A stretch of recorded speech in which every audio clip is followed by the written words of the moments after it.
Good morning, everybody, and thank you again for being here.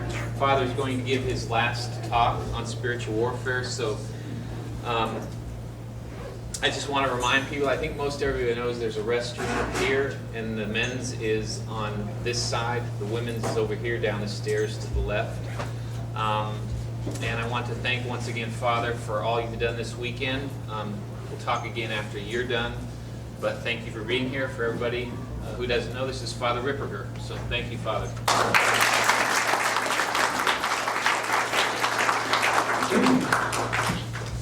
So this morning what I want to talk about is how you keep yourself protected from diabolic influence. And there's a number of things that we're going to actually talk about, but it's really important for people to actually understand how you keep yourself protected. One of the first things that you have to keep in mind is that the demons are generally speaking to be ignored. In other words, you don't pay too much attention. You only give them the attention that is absolutely necessary, because it's the attention. That's what he did with Eve when he appears as a serpent. He's trying to get her attention. And so you have to treat them as if, they are to be ignored. In fact, even during sessions when the demons are manifesting, if they're not being compliant, a lot of times you just start ignoring them, and it upsets them because of the fact that they want attention. So it's very important that you ignore them. But the primary means of your spiritual protection is remaining in the state of grace. Never allowing yourself to commit a mortal sin or to fall into the state of mortal sin. Because as soon as you do that, you end up causing some difficulties. And it basically boils down to this. When Eve, to put it in the context of Eve, when Eve fell, the fathers of the church say that she was actually created, and then she was led to Adam, and that leading to Adam for his judgment meant that she was created into what's called the state of subordination, which means that she was under Adam as far as the natural law goes and as far as the structure of the family goes. God did not, according to the fathers, communicate to Eve that they were not to eat from the fruit, for the fruit of the tree. He gave that to Adam. Adam then told Eve, we are not to eat of this fruit, so that it was clear that the proper headship would come from Adam in the determination about what constitutes the proper religious activities within the family. So that it's it's the father's responsibility to make sure that the religious activities in the public cult, which includes also the code, that is how you're supposed to behave, is followed. So he communicated that to Eve. When Eve ate the fruit, what she did is she stepped out of a twofold order, which all comes together in one. One, she stepped out from underneath the authority of God, who has a right to make the determination about what they can and cannot do. The second thing is she stepped out from underneath the authority of her husband.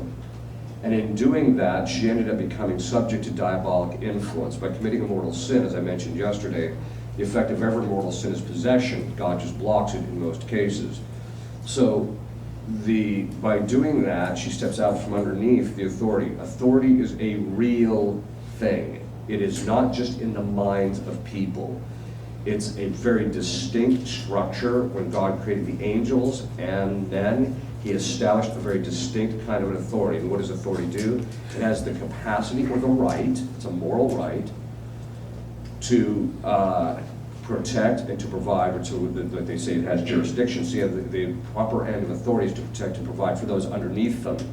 Once you step out from underneath that authority, you end up becoming subject to diabolic influence. We see this actually happening all the time. It's just that we don't really reflect on it. You take a child, the mother and the child are standing out in the front yard, and the kid's running around, and she says to him, "Do not go out into the street." He looks at her, runs out in the street, gets run over. Right? Okay. What's the moral of the story there? It's because he stepped out from underneath her authority that as a result of that, he ended up getting hurt, became subject to getting hurt. The exact same thing applies in the spiritual life. When we step out from underneath the laws of God, especially in a grave way, we are unprotected spiritually. Okay. So, being in the state of grace is always maintaining yourself underneath that divine authority, that divine order, and as a result, you're always protected from that. The second thing is God is a good banker, basically.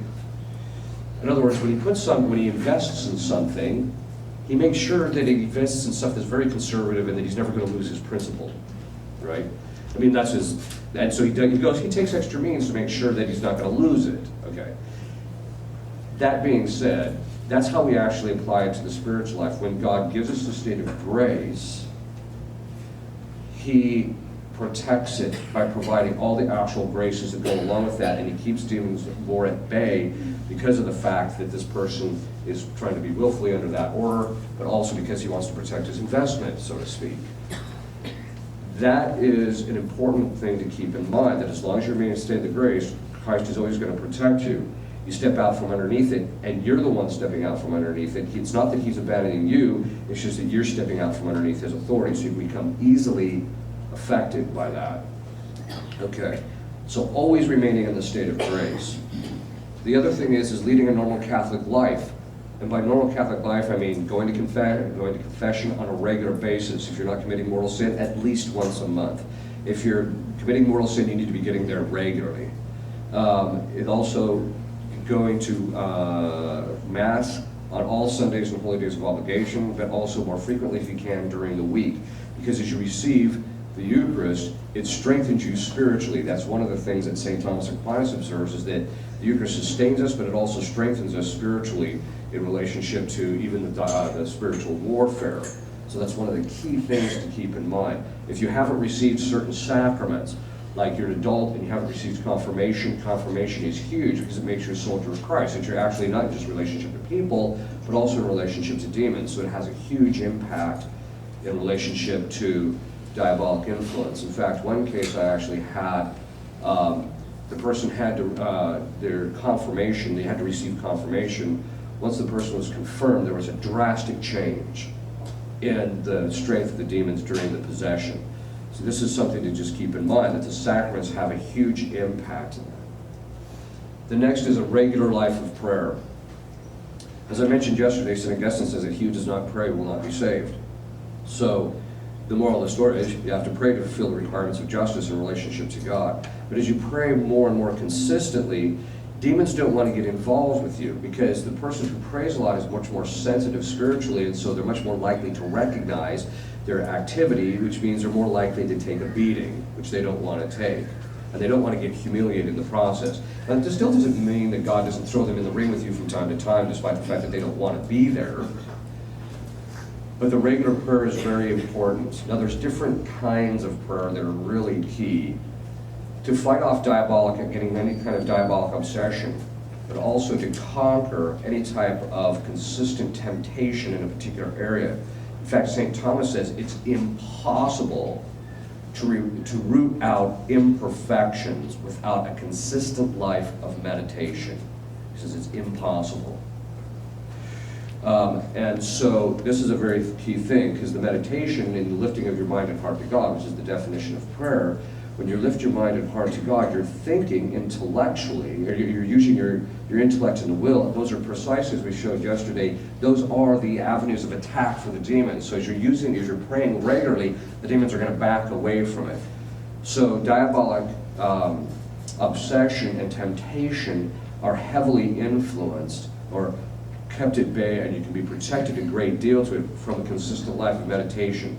I personally know of no person who has led a consistent life of meditation for 2 to 3 years and done it consistently that is diabolically obsessed or possessed. I don't know of one of them.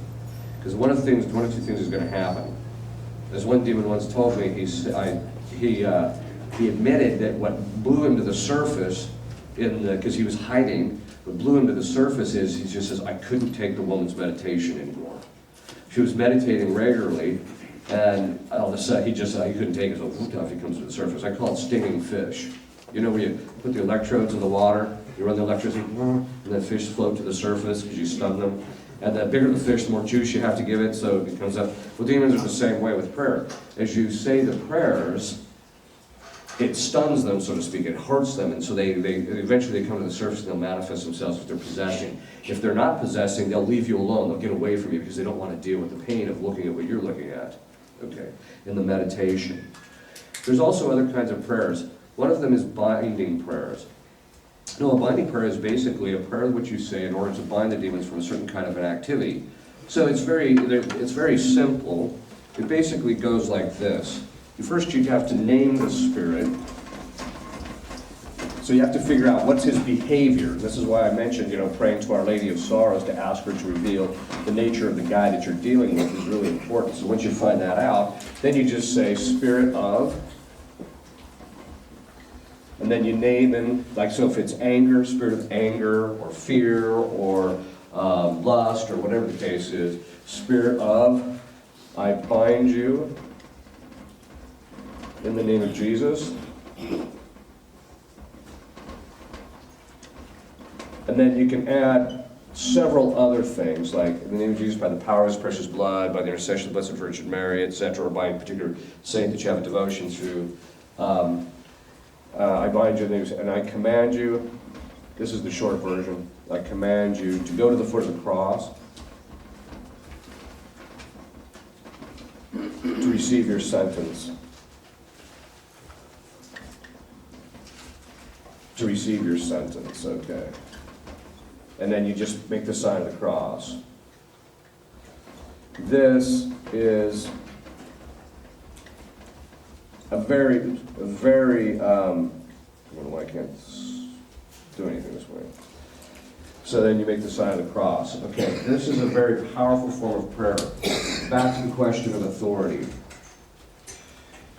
One of the big problems that we have as exorcists is people show up on our doorstep and they're diabolically possessed or obsessed because they were running around doing deliverance ministry on other people and they didn't have sufficient authority to do so. As I mentioned yesterday, saying binding prayers for you can say it over something you have, because it's a form of command. I bind you as a form of command. You have to have authority over the thing you're binding the demon in relationship to.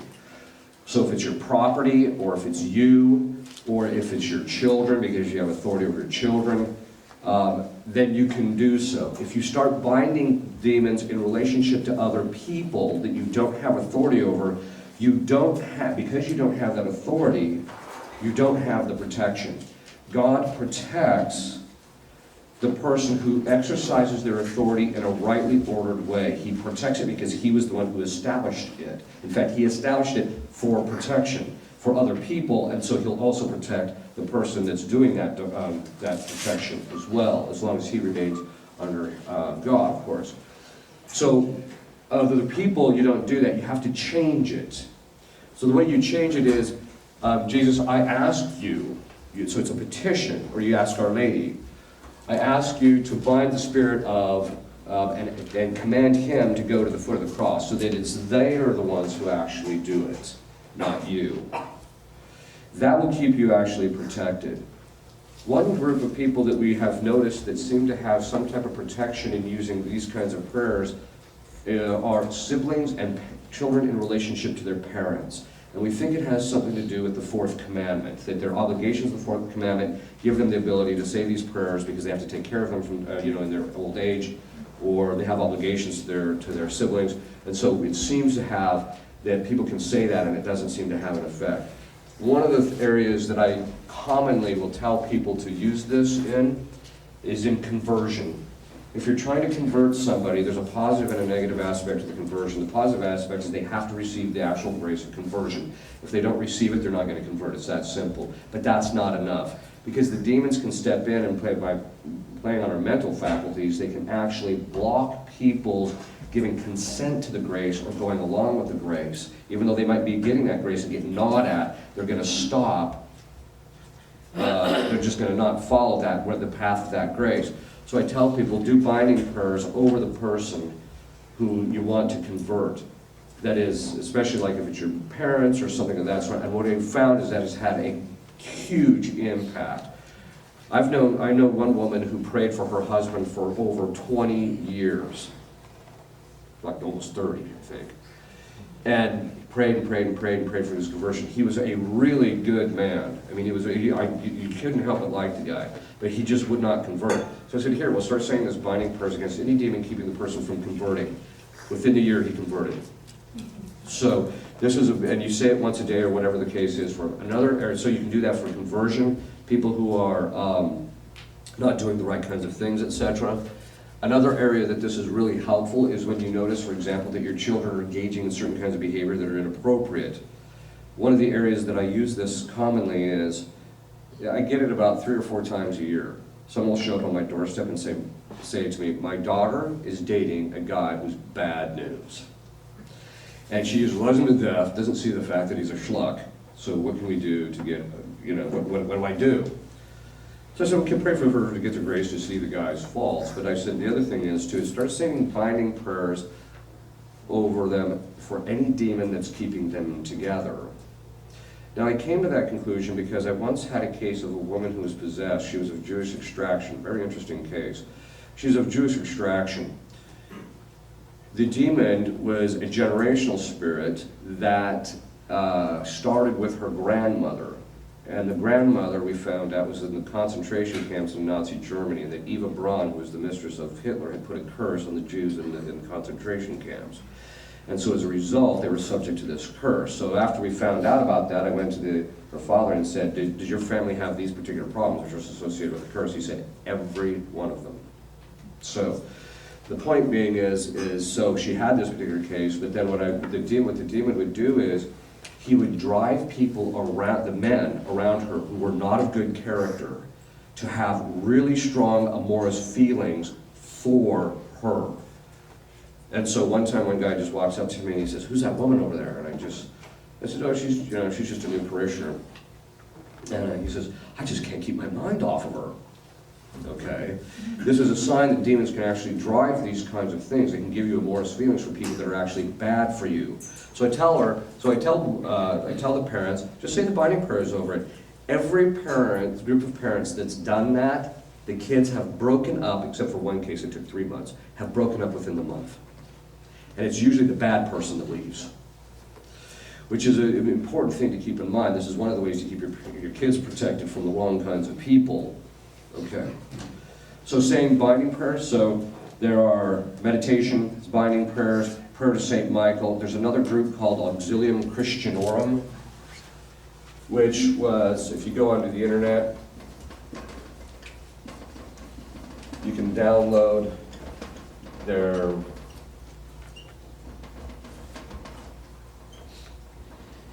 the prayers that are on there. To become a member, all you have to do is say the prayers. They take about 5 to 7 minutes a day. The Auxilium Christianorum was started by 2 exorcists because what they were noticing is, first of all, they wanted people praying for the people they were trying to liberate, but they were also noticing that in families, the parents would do everything to raise the kids properly, but then inevitably there's one kid that just goes off in Timbuktu, and you're like, what happened there, right?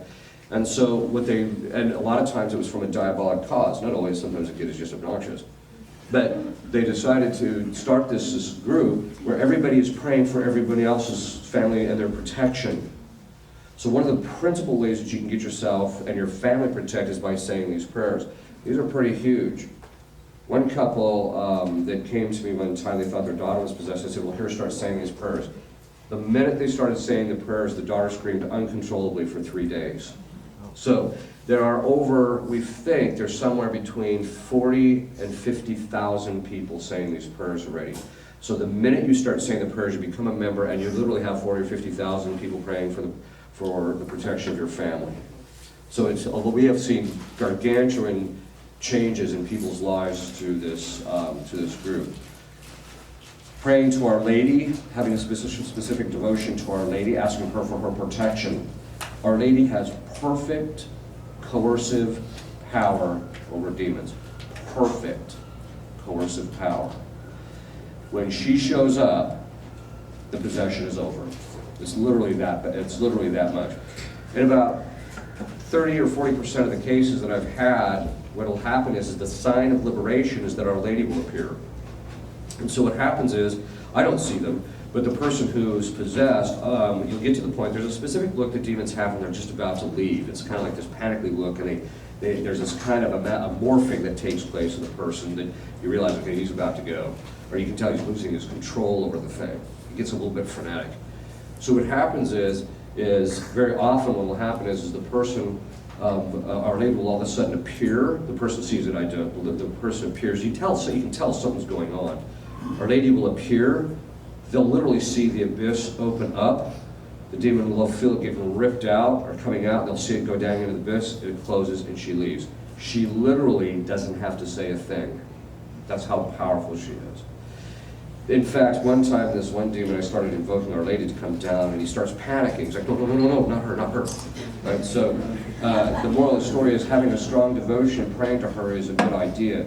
Devotion to the saints is really key. One of the things is that demons have a nemesis.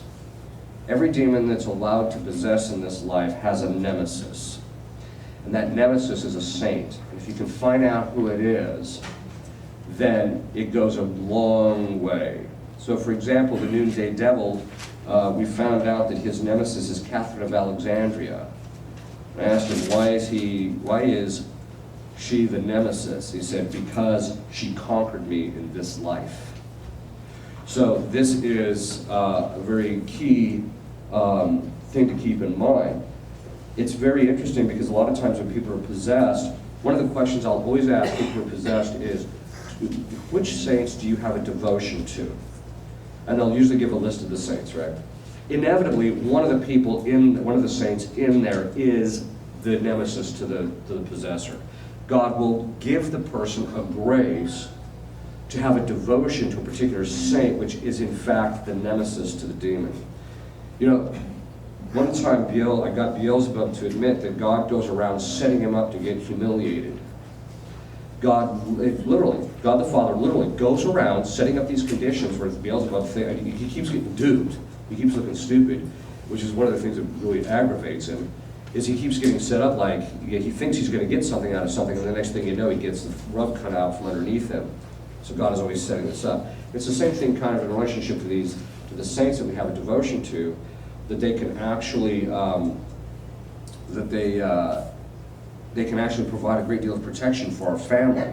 That's something to keep in mind. St. Joseph, of course, is a key character in that regard because of the fact that he is, in addition to being a terror of demons, he's also the protector of the universal church. He's also the protector of family. So it's really important that people have a devotion to them, especially fathers.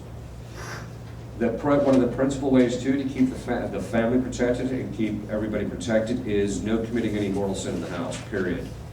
Period. Generational spirits get into the family by someone in the family committing a mortal sin. The demon gets in the home, and then from there he starts affecting everybody else, and it gets passed on generationally. Normally speaking, it comes from the father. Normally, because he's the head of the household. However, it can come from anybody. I've seen it being brought into the family through children. So this is a key thing to kind of keep in mind. Generational spirits are real. Praying to Our Lady of Sorrows to ask her to reveal the generational spirit of your family. In my experience, 99.9% of families have one. So, usually because it's a common, it's part of the pious tradition that there are different kinds of guardian angels. You get your own guardian angel at the time of your conception. That's the general consensus now. At the time it was kind of at birth, or in the past it was birth, but now it was always kind of a debated topic, when do you get this guy? But now it's kind of generally conceded at the time of your conception. And then, in addition to that, there's one for each marriage. God consigns a guardian angel to the marriage, so you pray to him, to your parish, regions, towns, major corporations, in fact, countries, to your priesthood. There's numerous different kinds of guardian angels. You can pray to the guardian angel of your priesthood. So just as God assigns a guardian angel to your family, Satan also assigns an angel to afflict you and your family. So a good thing to do is ask Our Lady, who's this guy I'm dealing with, since you can beat him up on a regular basis and keep him at bay. But praying to Our Lady of Sorrows to reveal to you who is the generational spirit of your family, then once you find out that is, then you can start binding him. Start saying prayers and doing things against him to get rid of him. Sometimes they can be kind of stout characters, and you may have to see a priest to kind of get rid of him, but that's, something that's really important as far as keeping yourself protected. Okay. So, devotion to the saints. But the other different kinds of prayers, prayers to St. Michael, prayers to St. Michael, having a regular life of prayer. One of the things we discovered was that people, we discovered it indirectly. I'm not going to go into how we discovered it, I'm just going to give you the conclusion. What we discovered is that, especially with men, but women also, that if they are struggling against chastity, having them say lauds and vespers every day from the old rite breviary and if they're doing everything else they need to do, will keep them out of mortal sin. If they say it consistently. So there's something about the old rite breviary in that regard that provides a level of protection. We don't know why, we just noticed that it does. Okay. I mean, you can go into all sorts of speculation. Another way to keep yourself protected is not getting involved in anything stupid.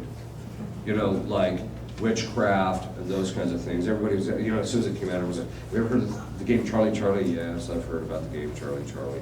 Okay. You have to teach your children against those things. It's like I was telling one person recently, I texted him back and I said, you know, I thank God for the parents that I got that told me stay away from the Ouija board, stay away from these things. These things are a form of diabolic channeling. People think it's just a harmless game. They're not harmless games. I know people who become possessed through practicing these things. So teaching your children against these things, staying away from them. Also staying away from, as a general rule, staying away from people and from locations where this stuff is regularly practiced. Now, demons aren't contagious. You don't pick them up by being around other people, except insofar as if you spend a lot of time around someone, the demon that's with that person will start picking at you as a form of normal temptation to try and get his foot in the door. But if you're just around somebody for a short period of time, you're not necessarily going to pick anything up. However, if you are in the state of mortal sin, or if your spiritual life isn't in proper order, and you step into a house or a place that is diabolically infested, you can get diabolically possessed as a result of it. One time when I was in Omaha, when I was the exorcist for the Archdiocese of Omaha, there was these paranormal investigators called us from Iowa. Now that's another thing, don't watch those movies, okay? Because it's just a form of curiosity, which is the door that opened it to all our problems, because Eve got, you know, it was Eve's curiosity that caused all the damage. Okay, of course we got stuck with it because of Adam's choice, but that was the beginning. So these paranormal investigators call me and they say, hey, we got this woman that we think is possessed and we think her land is possessed. Can we bring her over? And I said, yeah. So the other exorcist that was with me, I said to him, you know, why don't you say when she came, I said to him, you say the prayers to exorcise the land from a distance, which can be done. It's not as effective, but it can be done. So he said, okay, now what I forgot to tell him is, oh, by the way, to say some prayers to keep us all protected. Totally forgot that. I paid the price for it a little later. But in a form of diabolical oppression, which basically came as a form of, it looked like food poisoning, but there wasn't. It was just odd. It only lasted shortly. But anyway, the point is, so she comes with these paranormal investigators. I say the prayers over. She says she felt something lift. I didn't say anything. She said she felt fine. Later they reported that things had changed and things were fine, etc. So I thought, well, that was good. But after I got done praying with her, I asked her to step out, and I said, would you please step out? I want to talk with these guys. So I said to the paranormal investigators, I said, you know, I highly recommend you get out of this line of work. And they looked at me and like, why is that? I said, if you go into some place that's diabolically infested, you could end up becoming, you could get attacked. And they said, yeah, I know, we know that. That's why we call you guys. And I said, once you've entered, it's already too late. And they just kind of looked at me. After they left, I said to the head possessor, the other exorcist, not head possessor, sorry. I said to the other exorcist, normally I don't see these things. Usually I have to work with people a little while to actually see the possession. But this is one of those. I looked at him and I said, the head paranormal investigator, he's possessed. And so the point is that you have to be very careful. I've also seen other people become diabolically obsessed and possessed by going into places that were heavily infested. How do you keep yourself protected from those things? Well, by all these things that we've talked about, but other things too can be very helpful, like use of Benedict metals. Put them in the four corners of your property. You can also put them into the entryways to your house. Wearing them, keeping them on you. Make sure they're blessed in the old rite, though, and not in the new rite, because in the new rite they dispense with all the exorcisms over the thing, which basically removes its efficacy in large part. Miraculous metals sometimes, depending on the particular demon, can be very helpful, especially in areas of keeping chastity. Wearing scapulars, the different kinds of scapulars. Those things can be very helpful. Having holy water available and used within the home. I recommend, especially if you have teenagers, to sprinkle holy water around your house about once a week or once a month. So, and I don't think I have to go into why of that. Okay. Also getting exorcised holy oil. I recommend that, and I tell people feed it to your kids, so that if there's any, it provides them protection, but also if there's anything diabolic, it'll actually drive them out. 2, you can use the exorcised oil to bless your children every night. Now, one of the things that most people don't know, most traditional Catholics don't know, is that from the time of the Old Testament on, because of the nature of spiritual fatherhood and spiritual motherhood, the parents can bless the children by a commanded prayer. They don't just have to ask. They can actually command the prayer. And when they say, God bless you, and they make the sign of the cross on the child's forehead, he actually receives a blessing. And the priest can do it over everybody. They can only do it over their children. The father can also do it over his wife. The wife cannot do it over her husband because she doesn't have authority over her husband. So, but she can say binding prayers for her husband because of the marital contract, which gives her rights over the body of her husband. So she can do it under that. Using exercised salt to feed that to. One time I was in a seminary, and I decided to exercise all the salt in the building. The next day, 2 seminarians that we were very concerned about decided to leave. So whether there was a connection or not, I don't know, but that's the type of thing that you'll generally see. Now, I'm not suggesting you use it to get your kids out of the house, but I am suggesting that it can help your children, and it can help you, too. The other thing is make sure you keep yourself protected by doing these things. There's another kind of prayer. We discovered this through a case of diabolic possession because the demon was oppressing the woman's finances, and so I decided that I had enough and decided I was going to get out of this guy how you break diabolic oppression. Because with diabolic oppression, basically exorcists had always said that you just increase your prayer life and it'll go away, which is true, it will, but it takes an inordinate amount of time very often.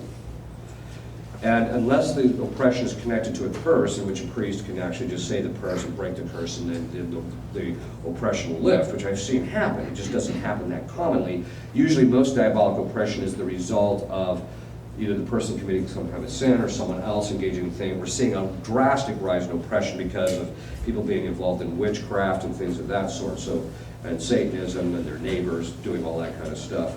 So as a result of that, we're seeing a rise in it. So I thought to myself, you know, I want to get this out of him. Well, it was the 3 most brutal sessions I've ever had as an exorcist. This guy did not want to give this information up. And like I said, it was 3 of the most brutal sessions. Finally, we get to the end of the last session, he started coughing up the information. Now, again, I put it colloquially. It was a much more formal process in the quote, dialogue, ecumenical dialogue between me and this demon, unquote. Okay. What I did is, so I basically, this is what he said. He says, look, we do not have rights over you or your property. Christ only gives us permission to come in and afflict them. And I said, okay, so how do you break it? He says, well, it's like any other right. And I said, well, I'm not quite getting it here. What do you mean? He said, well, you have to assert your rights over the thing they are afflicting and command us to leave, and we'll leave. You just have to be firm about it. So I thought to myself, actually, that makes a bit of sense.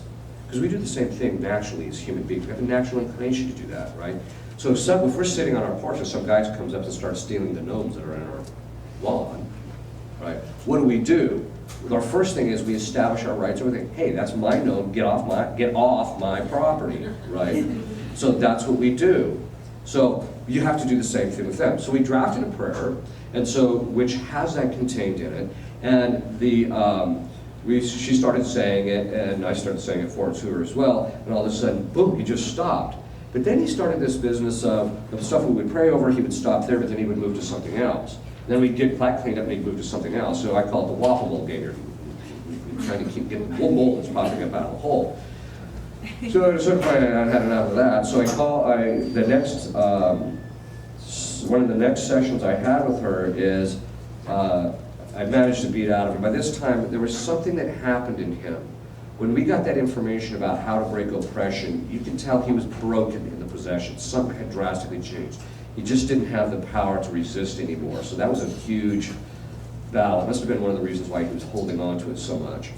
But anyway, once we got, this time, this case, this session, he was actually willing to say it. So I commanded him to tell me, and he said, okay, here's the story. If you retain the rights over your property, Christ will always give us a certain amount of access to them.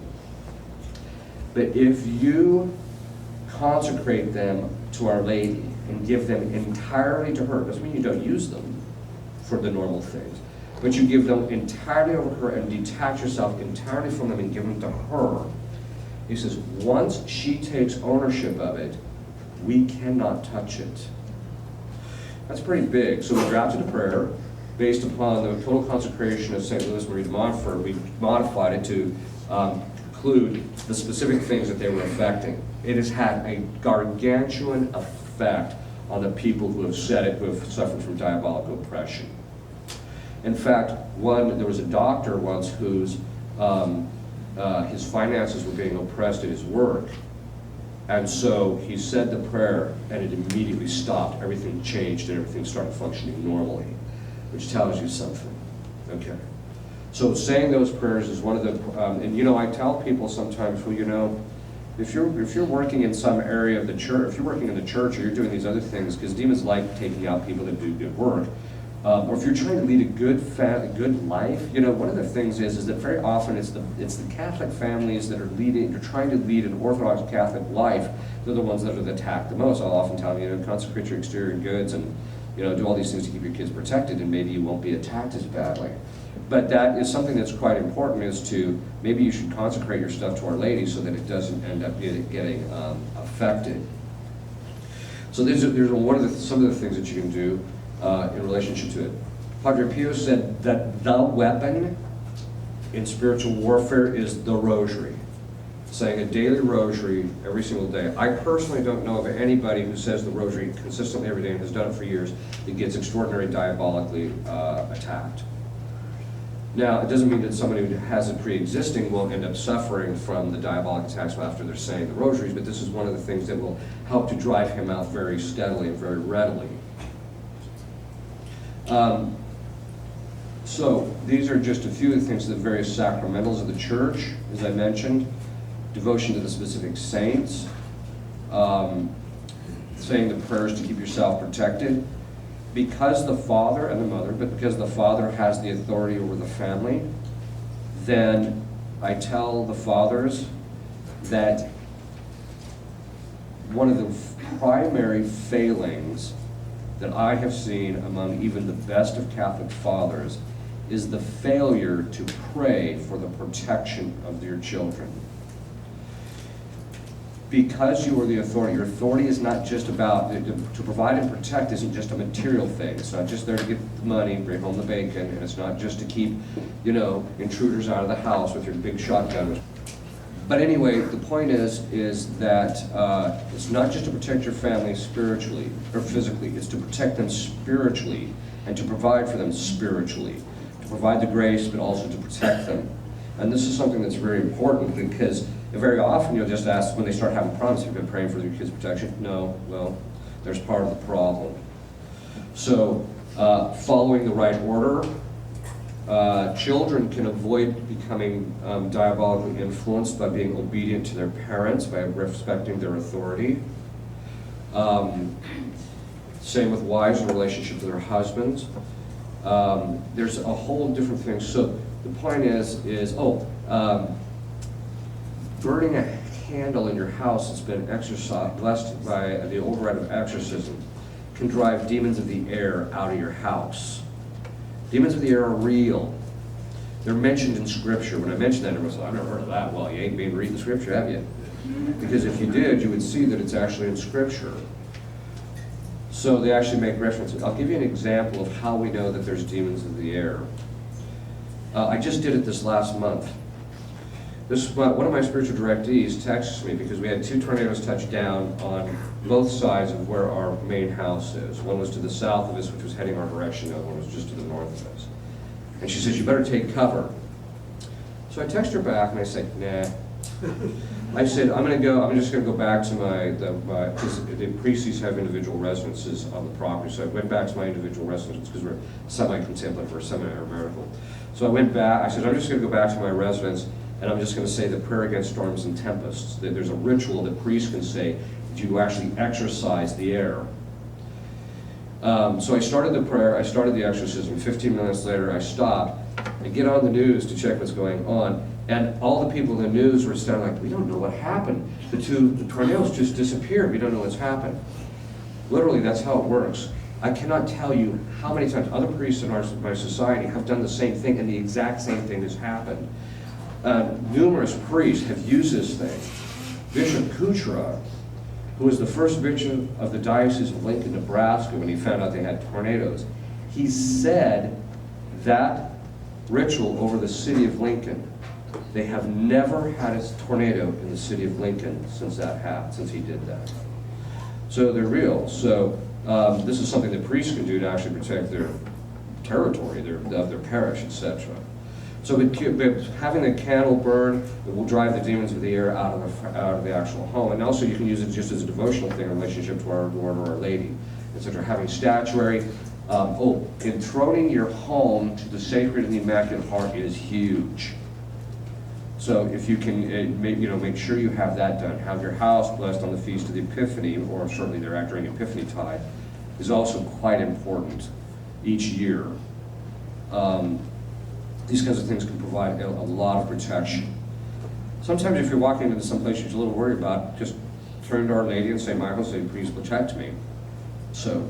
Another way to get yourself protected is, which is very important, is demons tend to go around looking for they're normal predators.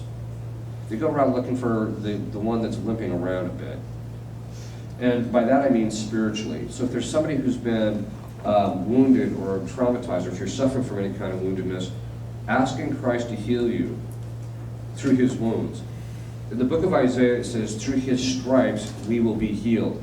He was predicting, Isaiah was predicting what later St. Paul says, through His wounds we are healed, was predicting the fact that Christ would allow Himself to be wounded so that through that He would merit our physical, spiritual, psychological, and moral healing. So when you're looking upon that woundedness of Christ, you realize He did it so that you would be healed. Right? So praying to Him and asking Him to heal you through His wounds, and then once you become healed, the demons are less likely to get involved with you because they realize you're more stronger now, and so they don't want to deal with you. And also making sure that you don't do anything that hurts other people, wounds other people emotionally or psychologically or spiritually can also be beneficial, especially the people in your family. One of the signs of diabolic involvement in a family is when you see this in a lot of families where when the arguments ensue, everybody goes for the jugular and tries to find the thing that's the most hurtful to say. Yeah, that's what the demons do to each other chronically. That's what they're always doing to each other. So you have to stop that kind of behavior. And when you look at the things that you're doing in your life that are disordered, just realize that's what the demons do. One time my superior said to me, they said, we've noticed that you've changed quite a bit. You've mellowed out a lot. And I said, yeah. I said, it's because one time I had this possession case and I was looking at the demon and I'm like, that's what I look like. That's pretty ugly. And the point is that the demons can, as I mentioned yesterday, can make us feel and do those things that they do, but making sure that you're constantly working on your own defects is very important because you take out of them the means by which they can afflict you. Okay. Yes. Okay, 3 quick ones. If we have something blessed in the new rite, should we have them re-blessed? Statues, medals, rosaries? You can, but it's not necessary. Unless you're talking about something that's specifically ordered towards the spiritual warfare, I would recommend it only for the sake of getting that extra protection. Okay. Does a possessor who happens to be a deceased member of a family with a generational sin or demon, is he accompanied by a demon as well, or would he ever Almost possess- always. I've only seen one case where that wasn't the case. And last one, in case of adopted children, can a generational spirit from the adopted child come and cause intercession in the family with the Yes. adopted child? Yes. Thank you. One of the things that I often do is I'll recommend, especially depending on where they're adopting them from, or if they're adopting them because the parents had, specific issues like alcohol or drug abuse or things like that, I'll often recommend. I'll just say, well, if the kid is normal, don't worry about it. Because the general principle with demons is if you see something, if you don't see something, it's probably not there, probably not. So if you have adopted kids and you don't notice anything, then I wouldn't worry about it. But if you start noticing it, you might want to have any generational, take it to a priest who can break any generational spirits in relationship with it. Also, pray to Our Lady of Sorrows to ask what the generational spirit you're dealing with before you go see the priest, so that you can at least have something maybe to give to when he shows up. Yes? Are these free Benedictine medals already blessed? Yeah, I have no clue. You'd have to ask whoever. They are exercised by Father Dennis. Okay, Legal there- right, there you go. exercised, yes. All Yes. Confused on trying to find out what spirit you're supposed to, how do you get the name? The name, you don't want his proper name. What you want is his behavior. So if he's making you angry, or if he's making you just say spirit of anger, I bind you. Or like if you're kids, if it's spirit of disobedience or something like that. So you look at the behavior and then that's the name you give to it, and that's what you bind. Yes. There's a show on TV, Long Island Medium. I don't know if you're familiar with it, but it's a lady, she says she's Catholic, but she can see dead people, and she'll tell them, like, oh, this is what your dead relative is saying. Can you comment on that kind of thing?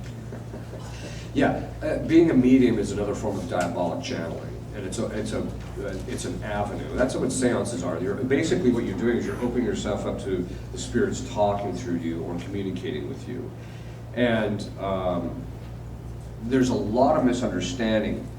A lot of them think that, there's good spirits out there that you can communicate with. Yeah, they're called angels, but God is the one who determines when and when they cannot. You can't do anything to determine that. So, whereas if you try to do something to set that up, it's a superstitious act, and that's when you open yourself up, the demons can get involved. So in her particular case, I've watched her just a little bit, just to get a sense of her. I think my take on it is that she's one of these people that's extremely adept at reading situations and people and can kind of get stuff and do certain things. Whether there's anything that's diabolic about it, I'm not real sure because I haven't seen anything like it, but then she's just really adept at reading people. The other thing is, too, is they do the normal tricks. There's somebody in here whose parent just recently died, and you're suffering from it. Well, you can say that about any group this size, right? So you just have to watch for those kinds of things. So I tell people to avoid those kinds of shows, avoid the paranormal shows, because going around looking at that stuff. Another big thing that was in vogue for a long time was going to cemeteries and trying to summon the dead, that kind of thing. You just open yourself up to get whacked. Okay. Things in our own body is a divine decree. St. Thomas says that the will is a universal power. And so there is some speculation that things like telekinesis and things of that sort were when Adam and Eve had them. And that at the fall, God truncated it and restricted it removed their ability to affect things outside of themselves. So once you're released from the body, the will still retains that universal power. So it has the ability to affect other material things, God permitting. We know this to be the case because of the fact that Our Lady does it, the saints do it, and things of that sort. So in relationship to enlightening our mind or putting something in our imaginations, etc. Okay. And there are certain instances where angels have actually moved other people's bodies during times of distress or what have you. So we know that those things, not angels, yes, angels have, but with people, the idea is that when people are damned and they're particularly bad, under certain circumstances, God will allow them to come back and be able to influence in the same manner that a demon does. So now there's a small percentage, very small percentage of exorcists who just says, no, they're just demons, they're just faking their people. No, there's a real distinction. Because one of the, at least in my experience with them, with angels, when it's fallen angels, that is demons, you'll ask them, you'll command them to tell you, what were you damned for? It's always a spiritual sin, like pride, envy, something like that. It's always that.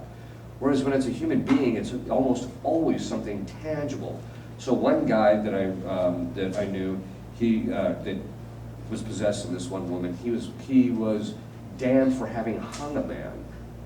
Another woman, or another case was that one of the possessors was her great aunt, and we commanded her to tell, what were you damned for? Promiscuity.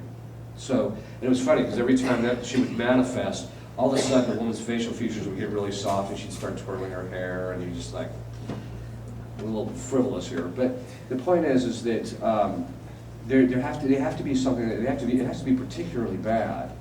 In the case of Annalise McHale, that she was possessed by, if it was accurate, Hitler, Nero, the parish priest, as I mentioned, who they found was particularly bad. So it's not just, like I said yesterday, Aunt Bessie, who happened to, didn't want to go to Mass on Sundays. It's not usually that. It's usually something that's really bad, even though that is more sinful. Yes? With a doctor having a patient, or in my case, a therapist having a client, does that give us any authority or not? Okay. Although once you adopt someone, in other words, it's a legal thing. So once you adopt somebody legally, you can do it. If you have power of attorney over somebody and they become incompetent, once they lose that competence, then the authority would kick in.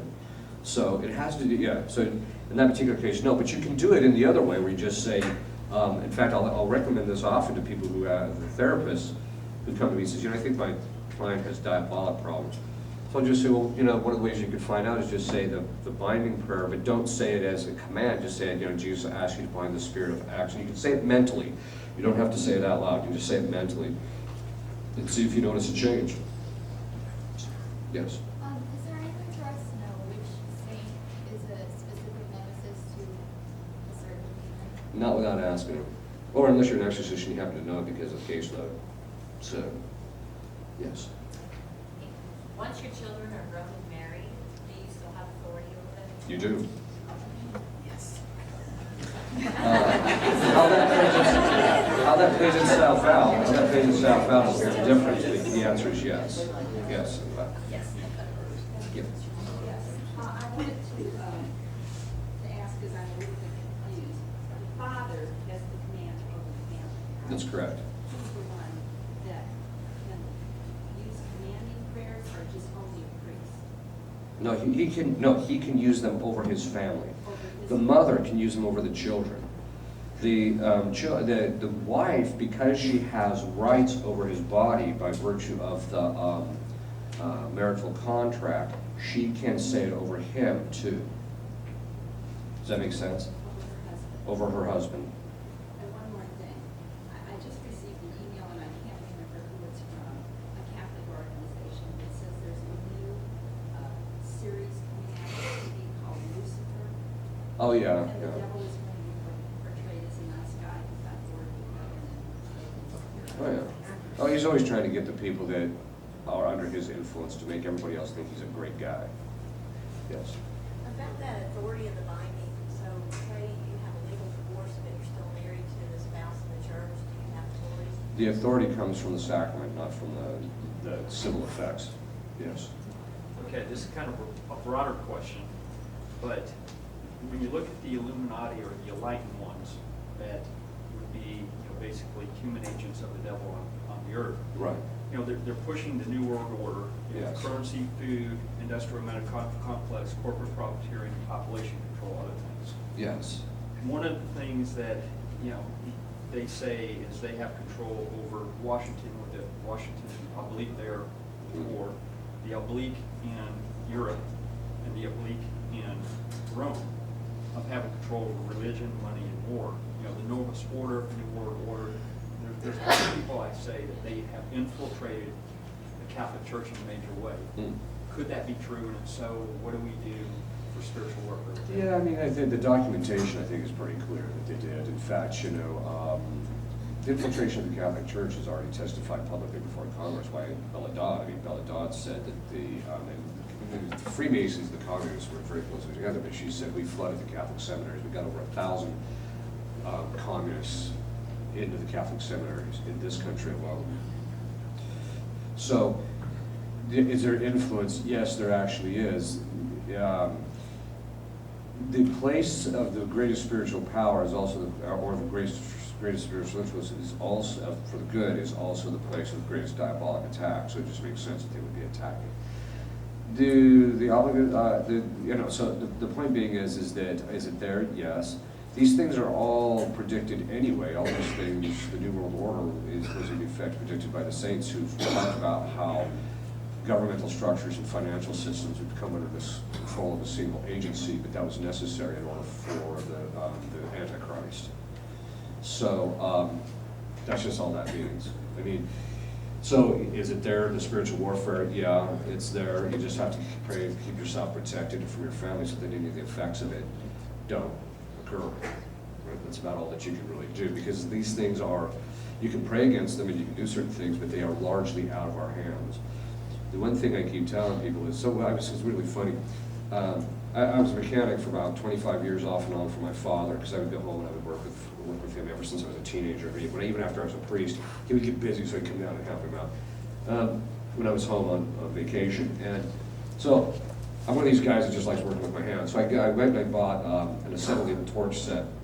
And I would go to get the bottles, and I get to the location. I'm in my casting, and behind me is acetylene oxygen bottle. And this guy, as we're loading it, he just asked me, he says, "Hey, can I ask you a question?" I said, "Sure." He says, "What do you think about the way the world is going right now?"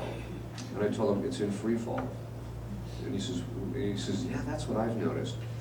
That since about 2008, roughly, this thing is literally spiraling down with nobody putting any brakes on it whatsoever. There is literally no public agency that's trying to slow this thing down, that is effective in any manner whatsoever." And I think that's just kind of generally where we're at. And some people ask me, "Well, what do you think about that?" I said, "Well, I just think it's God setting us up to get spanked. Because we're bad children, and needs to spank us, and it's coming." So what that's going to look like, I don't know. I really don't want to speculate too much on that, so yeah. When you're doing exorcisms and everything, you're saying you're speaking to the demons. Are they speaking through the other person's voice, or? Sometimes it's their voice, sometimes it's the demon's voice. I've only heard a demon speak directly to me without any kind of physical agency once. They usually don't do that. Christ restricts that usually. So what they do is they'll move the vocal cords and stuff and actually speak through the person. So, yeah. When I have authority over my nephew who comes to stay with my husband and myself every summer, he comes from a broken home, divorced parents, and my brother's on the road, he's a trucker, and so he's not in the house with us, so he gives us charge over his son. So would I have authority over my nephew? Not the spiritual authority that would let you do the binding prayers. Okay. How? By commandment. So you just ask Christ. Do be asking? Right. Okay. Yes. Well, in response to her question, could she ask the Father to extend his authority over her? No, it's not delegatable. Okay. Yes. When you said like we're in free fall, I think we have to start not being closed in ourselves and merely protect. I believe everything that you said, and I think it's wonderful, but I think we have to reach out. Oh, yeah. And I have a problem because the Holy Father says we have to risk ourselves and smell like a sheep. Mm. And I can give you an example. I only told this story to Richard Holland here. I was in Japan, in Hokkaido, as a catechist, and the pastor told me, I could go to Shiganotani, it's a coal mining town, and I had 8 people.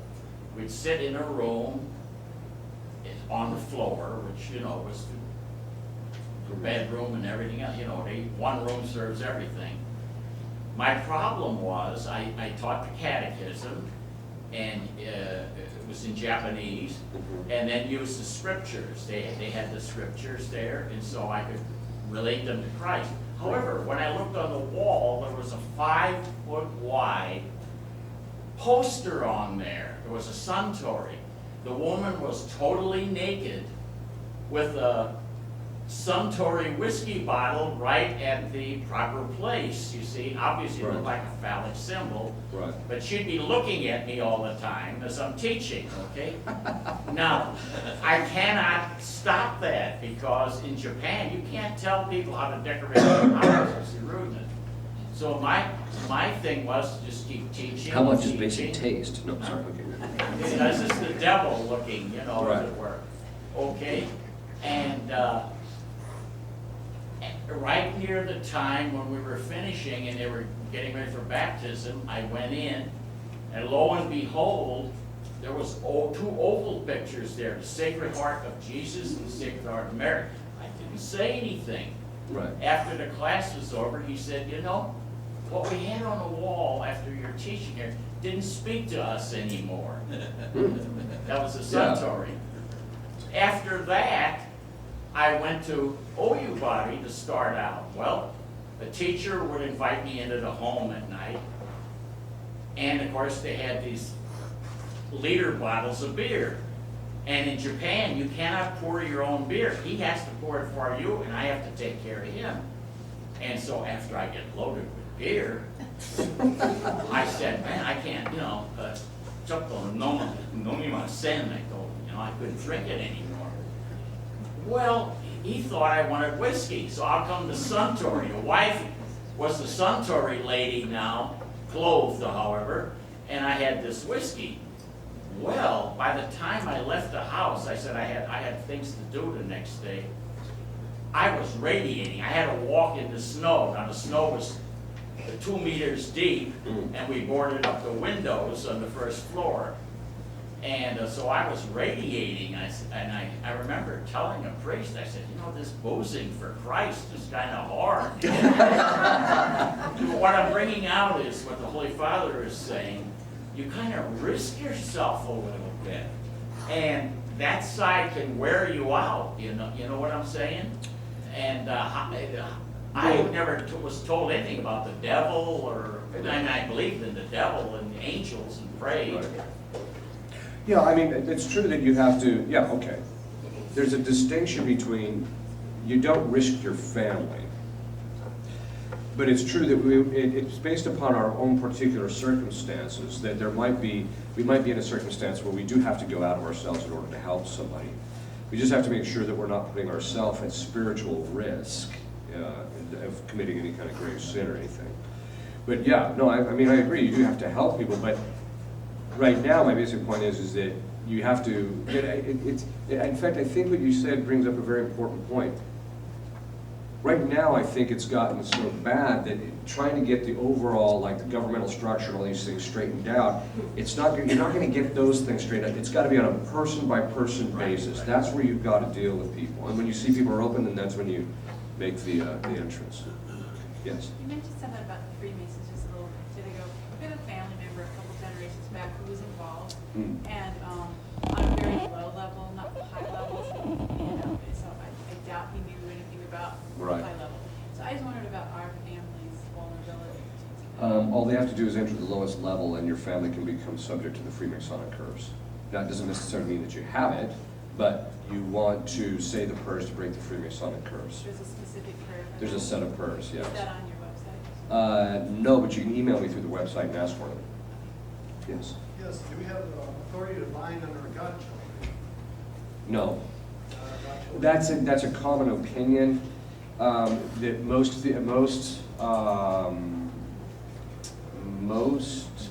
because the godparents' role is to correct, not to command. So as a result of that, they don't think that, most exorcists do not think they do. So, yes. How common is possession? And then another question, is yoga really dangerous? As far as the possession is, it's still fairly uncommon, but it's becoming more common. I mean, there's caseload is increasing because people are just doing a lot of evil things. In fact, it kind of reminds me of that, again, in that prophecy of St. Francis, where he says, during the time of tribulations, demons will have extraordinary power. It almost seemed like you'd be there. But, so it's not that common, but it's becoming more common. People ask me, what percentage of the population is probably possessed? It's hard to even tell. Like I said, only 3 out of the 150 people, and that was after a vetting process last year that we looked at, were possessed. So it's not, again, it's not very common. Diabolical obsession, though, I think is very common. It's about, in the sense, it's not like diabolic temptation, but somebody asked me one time, well, what percentage of the population in this country do you think is diabolically obsessed? I said, somewhere probably around 25%. And we personally, the exorcists tend to think it's because of the rise of pornography and things of that sort. Then, it was shortly after I said that, about 2 weeks after I said that, they came out with a study and said that 22% of college graduates and basically the general population have either seen or are currently seeing a psychologist. So it's about the same kind of a statistic. As to yoga, yoga is, if you, and don't kill the messenger, I'm just telling you what the experts in the history and who the practitioners of yoga say it is. They make it very clear that the stretching and the positions in yoga are actual representations of Eastern deities. It says more than once, both in the Old Testament and the New Testament, it says all the gods of the Gentiles are demons. It's totally true. Basically what they are is they're representations of demons. I have seen people become possessed through practicing yoga. A lot of people say, well, I think it's fine. There's not, I'm just telling you, this is what the thing is in its representation. And so it's an open door. Objectively speaking, it's an open door. I tell people, avoid it. Yes? Are Jezebel, Delilah, Apollyon the Destroyer real demons? Yes. Yeah. I went to a graduation party and they rented the lodge at the Freemason place. Did I open myself up to infestation by going to that party? Yes, I've noticed something. Speak to me after.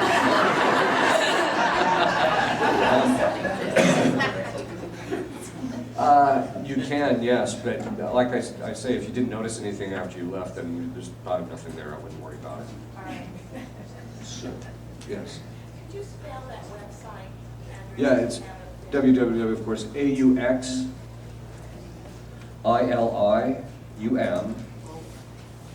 CHRISTIANORUM.